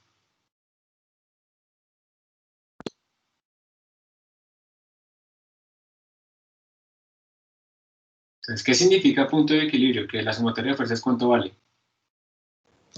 0. 0. El punto de equilibrio es cuando la fuerza vale 0. Entonces ustedes lo que hacen es coger esa derivada e igualarla a 0. Entonces después de que deriven toda esta cosa, tienen que igualarla a 0. Y eso les va a permitir encontrar el x en el cual se obtiene el equilibrio, ese x asterisco. Ese les va a dar este x. ¿Sí? Este x es el que cumple que la fuerza en ese x es igual a 0. ¿Listo? Y es así como se responden estas preguntas. Pero no lo hago es porque pues, es una álgebra larga y nos quedamos ahí y quiero pasar a hacer un par de ejercicios del taller. Aquí tengo el taller, pero ese no es el taller de este tema. Entonces espérense un momentito, lo voy a descargar.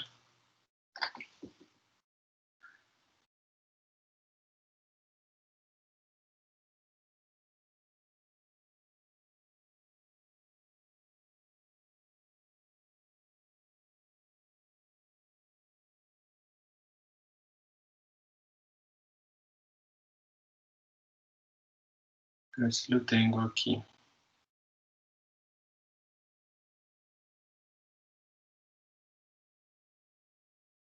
No olviden de todas maneras que en este curso del español, el curso de dinámica, tiene muchos ejercicios resueltos. Entonces, para que ustedes los vean ahí también, por favor.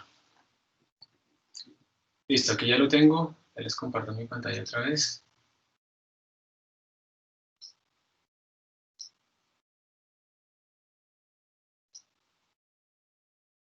¿Me confirman que está viendo mi pantalla, por favor?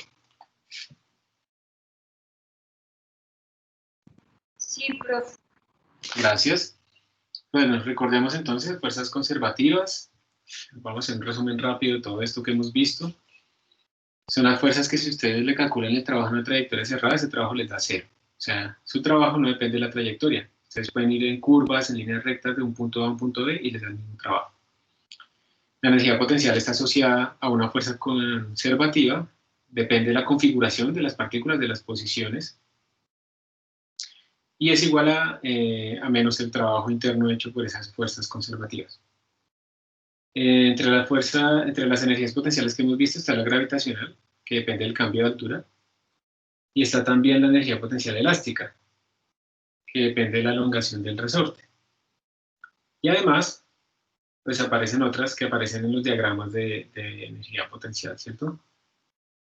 También tenemos que cuando sumamos la energía potencial con la energía cinética, eso le vamos a llamar energía mecánica, y hay una ley de conservación de esa energía mecánica, que en la forma más general posible que hemos tratado de utilizar siempre nosotros y que la queremos siempre a utilizar, pues es que cambio en energía cinética más cambio en energía potencial es igual al trabajo no conservativo más el trabajo externo. Y con eso pues tenemos absolutamente todos los casos incluidos. También hay unas curvas de energía potencial y hay que recordar entonces que en las curvas tenemos que la fuerza se puede calcular así, o sea la fuerza es como la pendiente en esas curvas y que aparecen cosas como los puntos de retorno en donde la energía potencial es máxima y entonces es mínima la energía cinética, y también puntos de equilibrio, y esos puntos de equilibrio pueden ser estables o inestables dependiendo de cómo es la configuración de nuestra curva. Está otra vez en la conservación de la energía, pero escriben lo mismo varias veces, y no olvidemos que hay algo llamado potencia, que es cuánta energía gastamos en cierta unidad de tiempo, ¿sí? Ya sea energía en términos de trabajo o energía en términos de otra conversión. Es básicamente el cambio de energía por unidad de tiempo.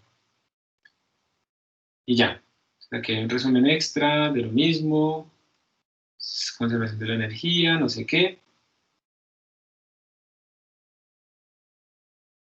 Entonces, si quieren, miremos este ejercicio 8, que tiene todo mezclado. Y se parece a uno que ya hicimos.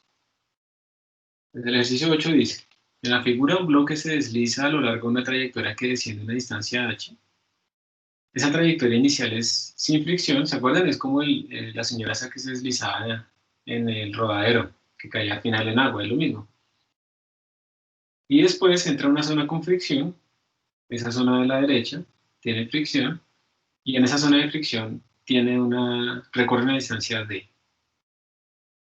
Entonces aquí no es tanto para hacer ecuaciones, es como para que ustedes le hagan algún razonamiento. Entonces la primera pregunta es, ¿qué dirían ustedes? Si disminuimos esa altura inicial h, ¿será que ese bloque va a recorrer la misma distancia d, o recorre menos, o recorre más? ¿Qué dicen ustedes?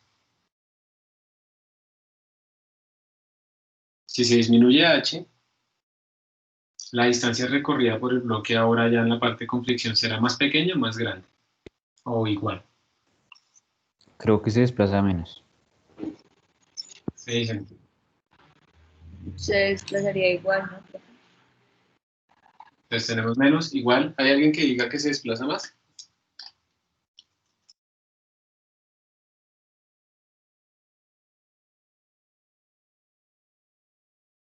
Entonces hagámoslo por votación, porque yo creo que esa es la forma más justa de hacer física, ¿sí o no? Entonces, ¿quiénes votan porque se desplaza lo mismo? Levanten la mano.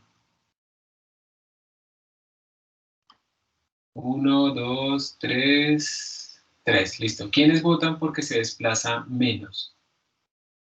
Si se disminuye h, ¿verdad? Si se disminuye h, ajá. Listo. 5. Entonces, ganó que se desplaza menos. Y ya podemos pasar al siguiente problema. O quieren que lo discutamos. ¿O será que uno sí puede hacer física por votación?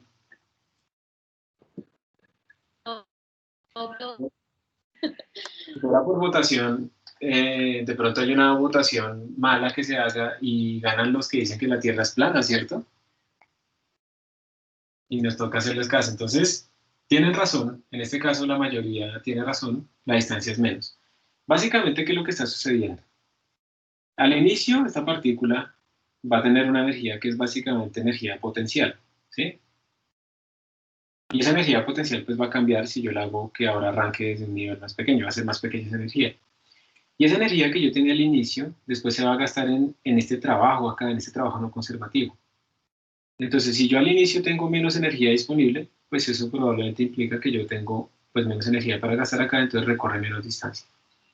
Si mi altura inicial es aún más pequeña, pues recorre menos distancia, y si mi altura inicial pues es muy baja, pues va a recorrer muy poquito. Porque básicamente lo que estamos haciendo es gastar esta energía inicial en este trabajo final. Entonces, tenían razón, a menor altura, menor distancia d. ¿Y ustedes qué dicen? ¿Será que podemos calcular cuánto es la distancia d en función de esa altura h?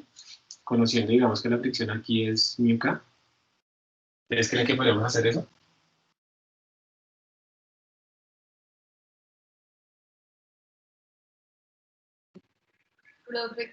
¿Cuál es la pregunta? Entonces, ¿ustedes creen que será que existe, que es posible que calculemos cómo cambia d en función de la altura h?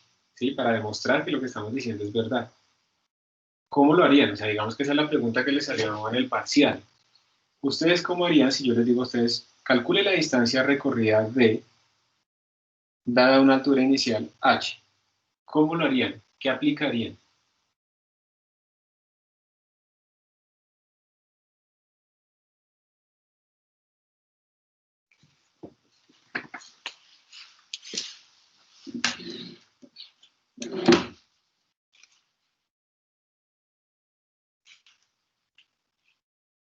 ¿En qué unidad estamos? ¿Qué estamos estudiando nosotros ahorita?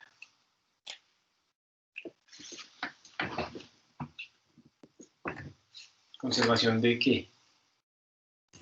De la energía. La energía. Entonces, planteemos esto en términos de conservación de la energía. Vamos a ver, ¿qué podríamos escribir?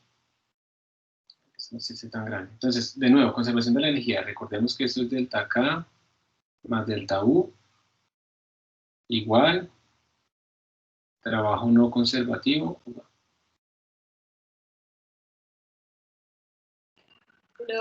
Creo que no estás compartiendo pantalla. Ah, tengo que poner trabajo no conservativo más trabajo externo. Entonces, en este problema no tenemos trabajo externo, no hay fuerzas externas aplicadas, esto vale 0. ¿Sí? Vamos a asumir que el bloque no está allá con una velocidad inicial, sino que está aquí a punto de deslizar. Entonces, vamos a suponer que no hay energía cinética inicial. sea que inicialmente tenemos este B igual 0, y también al final aquí pues tenemos B igual 0. Eso quiere decir también que no hay cambio de energía cinética. Entonces tendríamos simplemente delta U igual a trabajo no conservativo. No hay resortes, entonces no tenemos energía potencial elástica, solamente hay un cambio de energía potencial gravitacional. Y cuando tenemos energía potencial gravitacional hay que escoger un sistema de referencia, entonces pues yo voy a escoger este, que con eso la energía potencial gravitacional final pues es 0, porque él ya llegó al nivel. Teniendo en cuenta esto, tenemos que U final menos U inicial es igual a trabajo no conservativo. Y ahora si escribamos esto, ¿qué significa? El U final es 0 porque él no tiene altura, está acá, es 0. Menos el inicial. El inicial es MGH, tiene esta altura inicial. MGH. Y eso nos va a dar el trabajo no conservativo. Entonces otra vez, cuando estamos por aquí, hay una fricción que va hacia atrás, hay una normal, hay un peso, y la única que hace trabajo en este desplazamiento es la fuerza de fricción, que es constante. Entonces yo inmediatamente puedo poner, teniendo que el ángulo entre ellos dos es pi, 180, nos daría esto menos F de fricción por D, y el menos 1 está ahí por el ángulo por el coseno de 180. La fuerza de fricción, como es de deslizamiento, simplemente μk por la normal, y en términos del balance de fuerzas, como la partícula no se desplaza hacia arriba y hacia abajo, la normal es igual al peso, entonces esto sería μk por mg. Esto nos va a dar menos μk por mg por d. Y con esto ya podemos despejar nuestra distancia d. Pasamos a dividir todo este término, menos μk mg. Entonces nuestra distancia d nos va a dar mgh, bueno, menos mgh sobre menos μk por mg, bueno, se nos va mg con mg, y al final nos queda súper sencillo, se nos va el menos con el menos, y nos queda que la distancia es la altura sobre μk. Y aquí ustedes pueden ver que entonces lo que dijimos sí es verdad, a menor altura, menor distancia. A medida que disminuye la altura, disminuye la distancia. Y pues obviamente si aumenta la fricción, también disminuye la distancia. Y esa sería nuestra solución analítica o teórica, como ustedes le llaman a este problema.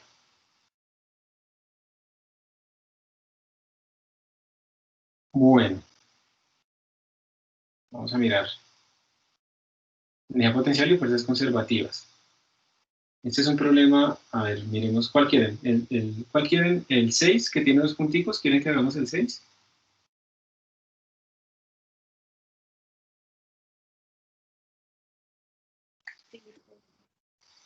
¿O quieren que hagamos el 2? El 6, profe. Me pongo yo a ponerles el difícil y de pronto me complico yo. Vamos a ver. Dice, la figura demuestra un pequeño bloque que está arriba, que tiene esta masa, que se puede deslizar a lo largo de esa trayectoria que es sin fricción, eso es importante. Y nos dan el radio de ese circulito que está allá abajo. El bloque se libera desde el reposo en el punto P, entonces inicialmente no hay rapidez, y a una altura que es 5 veces R, por encima de, digamos, de la base, de la parte de abajo del loop, del circulito. ¿Cuánto trabajo hace la fuerza gravitacional sobre el bloque a medida que el bloque viaja desde el punto P al punto Q? Y después al punto tope. Entonces empecemos con eso. ¿Cuánto trabajo hace la fuerza gravitacional, el A, cuando el bloque viaja desde el punto P hasta este punto Q, que está a esta altura? Teniendo en cuenta que pues toda esta altura es 5 veces R. El trabajo que hace la fuerza gravitacional pues es la energía potencial gravitacional, MGH. ¿Sí? Entonces nosotros tenemos que trabajo es igual, trabajo interno es menos delta U, y pues para responder esto simplemente calculamos esta vaina, cuánto es U final menos U inicial. Entonces menos, ¿cuánto es el U final? ¿Cuánto es la energía potencial gravitacional? ¿Cuánto dirían ustedes que es? De la partícula, cuando está aquí en Q. La altura de un radio por gravedad por masa. Ajá, pero tú no me dijiste cuál fue el eje que escogiste. ¿Cuál eje escogiste? ¿Cuál es el origen, el punto de referencia? Sería el punto más bajo de la curva. Perfecto, entonces siempre acostúmbrese a que hay que señalar cuál es el punto de referencia, ¿listo? Entonces vamos a escoger este como nuestro punto de referencia y respecto a ese punto de referencia, entonces esta energía potencial gravitacional final, cuando la partícula está aquí en este punto, cuando está aquí en este punto, es pues m por g por r, ¿sí? Menos la inicial. ¿Cuánto sería la energía potencial gravitacional de la partícula al inicio respecto a este punto de referencia?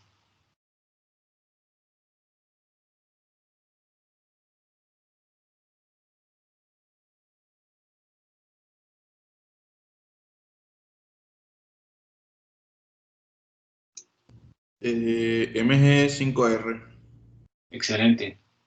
mg es 5r. Perfecto. Entonces esta vaina me daría menos factor de menos mg por 4r.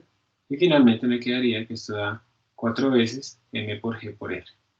Y ese sería el trabajo que hizo nuestra fuerza de gravedad. Que también se hubiera podido sacar más fácil si ustedes hubieran visto pues, que la fuerza de gravedad va para abajo y que además el desplazamiento va para abajo. Entonces sería el ángulo entre ellos es 0, entonces sería simplemente la fuerza, que es mg, por la distancia neta que recorrió, que sería de 5 menos 1, o sea, 4r. Nos da exactamente lo mismo. ¿Sí? Nos da lo mismo. Bueno, el B dice, bueno, el B es lo mismo. ¿Cuánto es el trabajo cuando la partícula está aquí arriba? En este punto. Entonces, ¿cuánto creen que dará el B?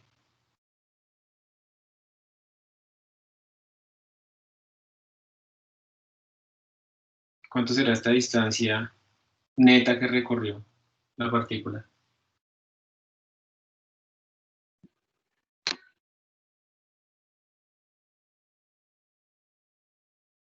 Esta de acá es 12, ¿no? ¿La distancia de dónde a dónde, profe? Desde aquí arriba hasta este punto del tope del círculo. Sería 5R y medio perímetro del radio, del círculo. Y todo el perímetro, todo el diámetro, perdón, ¿sí? Todo el diámetro. Ah, muy bueno. O sea, tú estás pensándolo así, ¿cierto? Pero es que respecto a la gravedad no importa si es así curvo o es así recto. Entonces, Claro. simplemente sería, la distancia neta es 3R, entonces sería mg por 3R. Y ya está. Entonces ahora les están diciendo lo siguiente a ustedes. La pregunta de parcial es la última.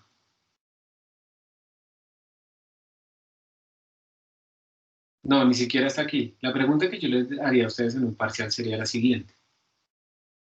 Y con esto vamos a terminar, porque esto incluye de todo. ¿Cuál debe ser la altura h? ¿Sí? Esa es la pregunta del parcial. ¿Cuál debe ser el h inicial? De tal manera que la partícula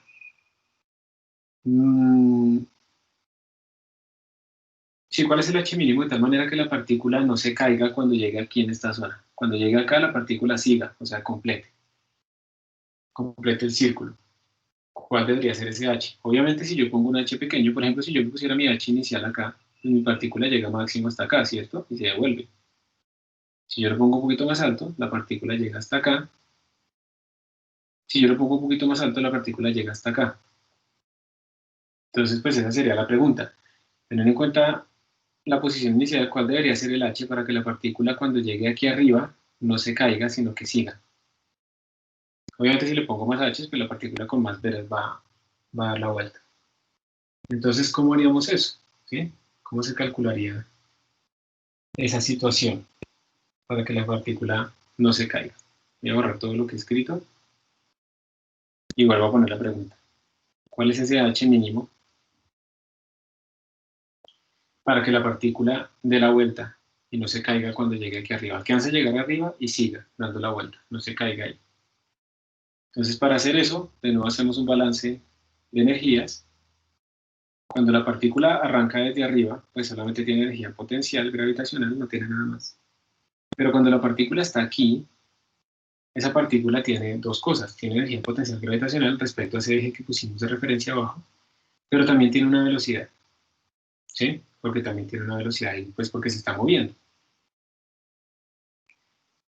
Entonces, si hacemos nosotros el balance de energías, lo que tendríamos sería lo siguiente. Otra vez, delta K más delta U igual a trabajo no conservativo más trabajo externo. Trabajo externo no tenemos, trabajo no conservativo no tenemos porque no hay fricción, o sea, esto vale 0. Y entonces esto nos daría pues K final menos K inicial más U final menos U inicial igual 0. Entonces, inicialmente tampoco tenemos energía cinética porque la arranca del reposo aquí, P igual 0. Entonces esto me daría 0.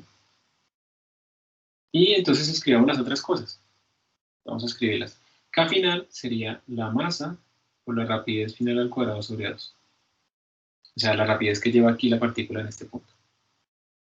Más U final es la energía potencial gravitacional que tiene respecto a esta altura, que sería M por G por 2R.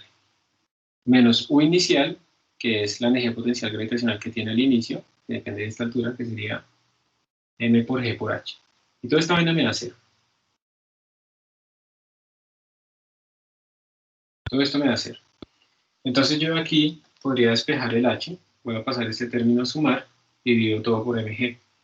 Entonces el H me daría B final al cuadrado sobre 2G más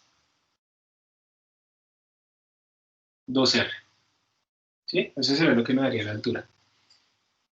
Pero aquí me quedó como sin determinar mucho el problema, porque es que yo no tengo cuánto es esa velocidad final. Entonces, todavía no he respondido. O sea, estoy diciendo la altura tiene que ser 2 veces el radio más la velocidad final al cuadrado, pero es que la velocidad final yo no la conozco.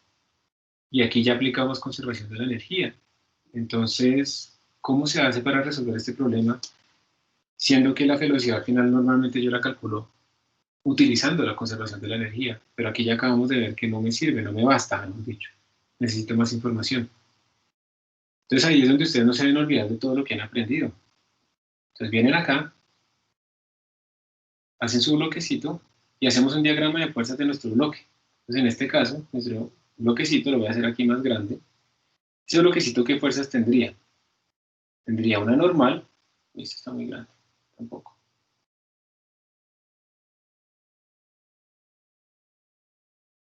Tendríamos una normal, que es la que le hace la superficie a nuestro bloquecito, y tendríamos también un peso. Miren que este problema tiene de todo. Entonces, y además yo sé que mi partícula pues está moviendo a cierta velocidad final ahí, que es la que yo quiero conocer. Pues como ya gasté la conservación de la energía, ahora estoy tratando de ver la dinámica. Este bloquecito está girando, ¿sí o no? Está haciendo esto. Y como está girando, cuando las cosas giran, ¿qué fuerzas hay? ¿Qué fuerza específica aparece? Fuerza, ¿cómo se llama esa fuerza? Centrípeta, profe. Centrípeta, muy bien. Entonces yo sé que como el bloquecito está girando, la sumatoria de fuerzas en la dirección radial me tiene que dar la masa por la rapidez al cuadrado sobre el radio. Y miren que ahí está la rapidez, ¿sí? La que yo estoy buscando está ahí. Entonces de pronto por aquí es la solución.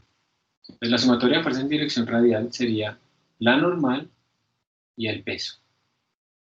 Entonces miren que aquí yo podría despejar mi rapidez al cuadrado. Mi rapidez al cuadrado sería el radio sobre la masa por la normal más mg. Pero otra vez el principio de conservación de los problemas. Pude despejar la rapidez al cuadrado, pero ahora me apareció una nueva incógnita que es la normal. Y entonces yo no sé cuánto vale la normal, ¿sí? Y otra vez tengo problemas. Pero resulta que si ustedes están calculando precisamente cuánto es esa altura mínima para que la cosa no se caiga, pues entonces ustedes pueden poner la condición de que la cosa se cae. Y ahí están calculando precisamente la altura mínima, cuando la cosa específicamente llegó hasta allá y se cayó. ¿Qué cambia en esta ecuación si yo digo que la partícula se cayó? ¿Qué cambiará? Que la normal ya no Normal existiría. cero. Sí. La normal vale 0. La normal igual a 0 implica que yo perdí contacto entre las superficies y eso implica que se cayó. Entonces, si yo hago que mi normal valga 0, yo tendría que la rapidez se puede escribir como R sobre M, la rapidez al cuadrado, por mg, y me quedó súper fácil. Entonces me van las masas con las masas y me quedo que la rapidez al cuadrado es G por R. Y como ya tengo mi rapidez al cuadrado, ya puedo venir acá. ¿Cuánto fue que nos dio? G por R, ¿no?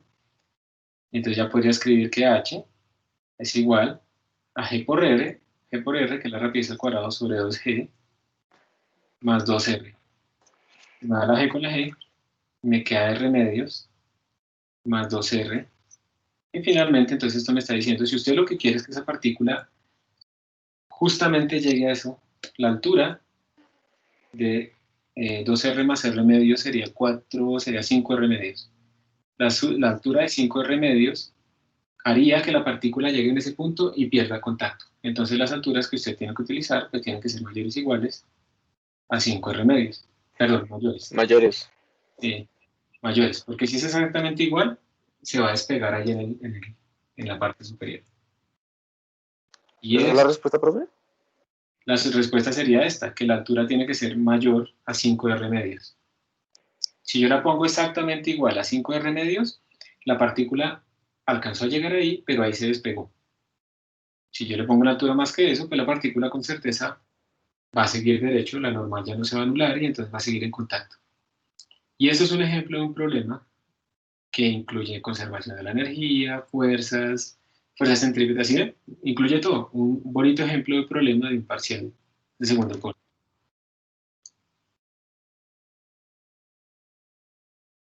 Entonces, si ven que no todo es que solo lo hago con energías, solo lo hago con lo que estoy viendo, no. Aquí tuvimos que hacerlo todo.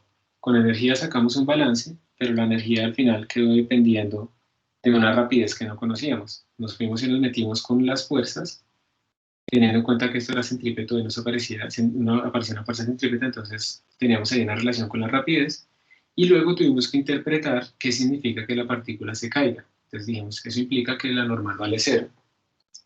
Y de ahí podemos sacar todo. Entonces, este es el tipo de problemas que ustedes van a tener para resolver en el parcial, para que vean entonces, pues que no pueden olvidar lo que hemos estado haciendo hasta ahora. Y ya. Entonces, yo creo que podemos terminar hoy acá, a menos que tengan alguna pregunta de esto. Y pues por favor, si ahí ya les copié el link de la encuesta esa que también desaparece ahorita automáticamente en Teams. ¿Alguna pregunta acá?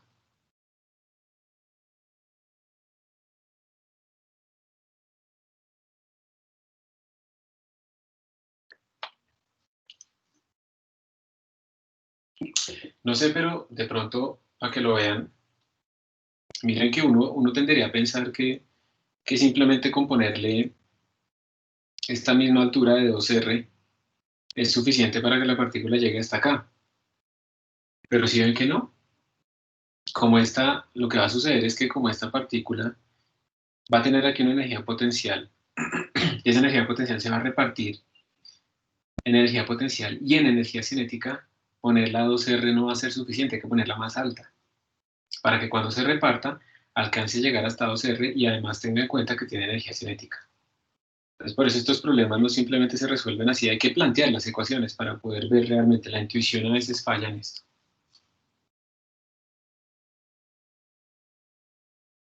Entonces, si no tienen preguntas, entonces terminamos acá. Profe, yo tengo una pregunta. Sí, dime. Bueno, pues no es de la clase. Pues la de para calificar la clase y eso, ¿se puede hacer también desde la aplicación? No tengo ni idea, la verdad, no sé. Bueno, pues voy a entenderlo por la aplicación y si no sale que lo hice, pues me avisas. Listo, pues a mí no me llega un reporte realmente, también para que sepan. ¿Eso es anónimo? porque yo, digamos, no tengo forma de ver esas respuestas. Entonces, eso lo hizo fue la dirección de docencia, entonces yo no tengo ni idea de si lo responden o no lo responden. Entonces, no te puedo confirmar. Vale, profe, muchas gracias. Listo. Inténtalo y me cuentas si se puede o no se puede para contarle a los demás, por favor. Dale, profe, listo. Bueno, entonces muchas gracias por su atención, su tiempo. Espero que estén bien, cuídense. Nos vemos entonces. Estén pendientes de los correos porque les voy a mandar también una actividad para empezar el laboratorio utilizando los datos del laboratorio que hicimos antes. Vale, profe. Gracias. Listo, profe. Un gusto. Que estén muy Hasta luego, bien. que esté bien. Bueno, profe, buena tarde. Buenas tardes, profe. Que estés bien. Gracias, profe, buen día. Un gusto igualmente.